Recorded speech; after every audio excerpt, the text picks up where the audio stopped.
बहुत अच्छा आपने सवाल किया। जब हम सत्ता में नहीं आए थे 2014 से पहले, आप बताइए कौन सी ऐसी पार्टी बची थी जो कि जांच एजेंसियों घेरे में ना आई हो। कांग्रेस के जमाने में 2G CWG वगैरह वगैरह उनके थे, सपा थी, बसपा थी, लालू प्रसाद यादव जी थे, DMK थे, कौन नहीं था भाई। यानी जब सत्ता में, तब ये तो खैर उस समय इनका अस्तित्व नहीं था, इसलिए वो विषय इनका नहीं लागू होता।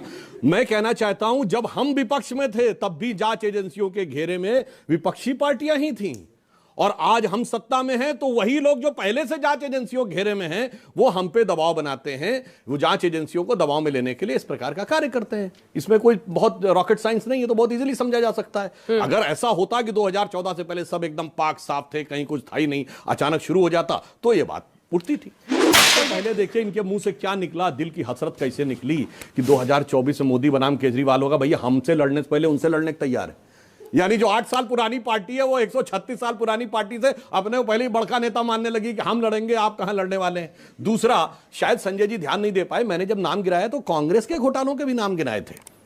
तो कांग्रेस के घोटाले अपने जमाने में, आप बदला कौन? ये वो पार्टी है जिसने कहा था आरोप लगते ही इस्तीफा, सारा केस लोकपाल को ट्रांसफर होना चाहिए। वो आज कहते हैं कोर्ट से तो छोड़िए, कहते हैं ये जांच फालतू फंड में की जा रही है।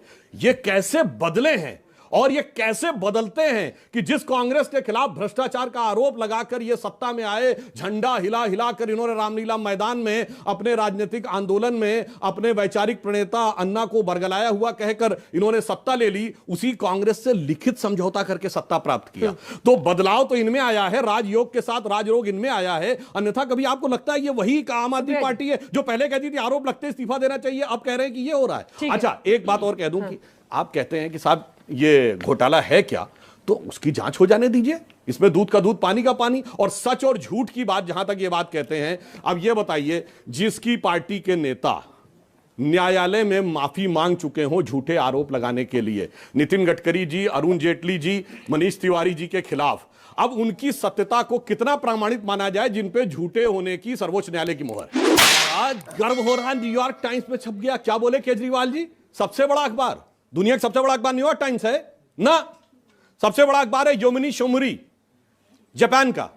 अमेरिका का सबसे बड़ा न्यूयॉर्क टाइम्स है नहीं, USA टुडे सबसे बड़ा अखबार है। न्यूयॉर्क टाइम्स का सर्कुलेशन कितना है? 11 लाख।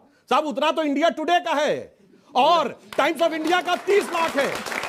गजबा है, गजबा है। ये मतलब ये न्यूयॉर्क टाइम्स का सबसे बड़ा है। और दूसरा, एक मिनट रिसर्च नहीं, पूरी बात, ये न्यूयॉर्क टाइम्स और खलीज टाइम्स में एक बार बताइएगा जो कभी भारत के बारे में कितनी बार पॉजिटिव न्यूज़ आपने सुन पड़ी है। 30 साल का रिकॉर्ड बता रहा हूं, 30 साल का दावे के साथ। 2002 मैं अमेरिका में था उस समय, 28-29 जुलाई का अखबार देख रहे हैं न्यूयॉर्क टाइम्स में, सेंटर में 2 पेज पूरे गुजरात के ऊपर, जब भारत की कोई खबर नहीं छपती थी 22 साल पहले। वहां जिन अखबारों का वो एजेंडा, जिन्होंने दिल्ली दंगे के समय यह कह दिया कि उस समय अंकुर शर्मा जो मारा गया था उसके भाई ने कहा कि वो हिंदुओं के द्वारा मारा गया, उसके भाई ने कहा न्यूयॉर्क टाइम्स के किसी पत्रकार ने मुझसे बात ही नहीं की है, चूंकि वो इनको सूट। आप समझ लीजिए जिस अखबार का एजेंडा हमेशा से 20-25 साल से, अन्यथा मैं विनम्रता पूछता हूं भारत के बारे में सकारात्मक 4 खबरें बताइएगा पिछले 20-25 साल में न्यूयॉर्क टाइम्स में छपी या खरीज टाइम्स। अरे भाई आपके यहां तो सबसे ज्यादा, अरे भाई अब हम क्या कहें, पंजाब की बात कह दी तो अब नशे की बात कह, मतलब क्या कहा जाए, हजारों घर है डूबे बोतलों के बंद पानी में, वहां तो माहौल ही अलग है, सर्वोच्च सत्ता तक। खैर, मैं एक बात कहना चाहता हूं, इन्होंने चंदे की बात कही। आप लोगों को याद है एक पार्टी भारत में एकमात्र पार्टी है जो 20,000 रुपए की चाय पिलाती थी, आम आदमी पार्टी। चाय की पार्टी देती थी, 20,000 रुपए देके चाय पीजिए। वो 20,000 रुपए क्यों होता था मैं आपको बताना चाहता हूं। वो चाय 15 या 25,000 की क्यों नहीं होती थी? क्यों? उस समय रूल ये था कि 20,000 रुपए तक लिया गया कैश का आपको डिटेल नहीं देना पड़ेगा कि कहां से आया, इसलिए 20,000 की चाय, यानी 20,000 दिखा दो कि 1,000 लोगों ने पी, फिर जितना कैश अंदर कर लो। अब हमने उसमें चेंज कर दिया, हमने अब कर दिया 2,000। अब 2,000 तक के नीचे से कैश के बारे में नहीं पूछा जाएगा, 2,000 से ऊपर पूछा जाएगा, बाकी इलेक्टोरल बॉन्ड से लो। और ये जो कह रहे हैं इलेक्टोरल बॉन्ड से किसने दिया बताइए? बताओ ना। इलेक्टोरल बॉन्ड से लेते नहीं है तो फिर भाई ये पैसा कहां से ले रहे हैं? तभी तो आप गाड़ी घोटाला करने की जरूरत महसूस पड़ रही है। हमारी नई शिक्षा व्यवस्था में वह ये तय किया गया कि मातृभाषा में उनकी शुरुआती शिक्षा होगी। जब हमारी सरकार आई उसके बाद से आपने देखा कि भारतीय भाषाओं का सब तरफ विचार बढ़ा है। मोदी जी ने बाहर जाकर पब्लिक मीटिंग में में कभी भी अंग्रेजी में नहीं बोला। अरे भाई, इस अंग्रेजी की मानसिकता से मुक्त होइए। एक समय ऐसी स्थिति होनी चाहिए थी कि हमारे विचार को वो माने। आज हॉलीवुड के बाद सबसे बड़ी इंडस्ट्री बॉलीवुड है, फिर भी उसके बावजूद हम उसी में पीछे रहना चाहते हैं और ये बता रहे हैं ये नई राजनीति है। देखिए कि फर्राटे से अंग्रेजी बोलना सीखेंगे, किस मानसिकता में देश को रखना चाहते हैं। अंजना जी, आप हिंदी की बहुत बड़ी एंकर हैं, अंग्रेजी आप भी फर्राटेदार बोलती हैं। ये हमारे बहुत अच्छे हिंदी के प्रवक्ता हैं, मैं इनकी तारीफ करता हूं, बहुत अच्छा हिंदी पे संस्कृत पे अधिकार है।